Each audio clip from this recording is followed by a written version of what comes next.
اے ایمان والو، نہ تو اللہ اور رسول سے خیانت کرو اور نہ اپنی امانتوں میں خیانت کرو، اور تم ان باتوں کو جانتے ہو، اور جان رکھو کہ تمہارا مال اور اولاد بڑی آزمائش ہے، اور یہ کہ اللہ کے پاس نیکیوں کا بڑا ثواب ہے۔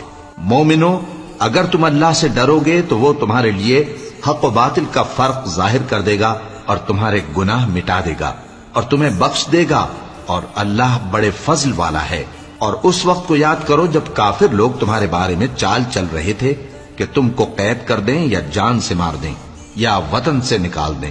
تو ادھر تو وہ چال چل رہے تھے اور ادھر اللہ تدبیر کر رہا تھا، اور اللہ بہترین تدبیر کرنے والا ہے۔ اور جب ان کو ہماری آیتیں پڑھ کر سنائی جاتی ہیں تو کہتے ہیں یہ کلام ہم نے سن لیا ہے، اگر ہم چاہیں تو اسی طرح کا کلام ہم بھی کہہ دیں، اور یہ ہے ہی کیا، صرف اگلے لوگوں کی حکایتیں ہیں۔ اور جب انہوں نے کہا کہ اے اللہ، اگر یہ قرآن تیری طرف سے برحق ہے تو ہم پر آسمان سے پتھر برسا یا کوئی اور تکلیف دینے والا عذاب بھیج دے،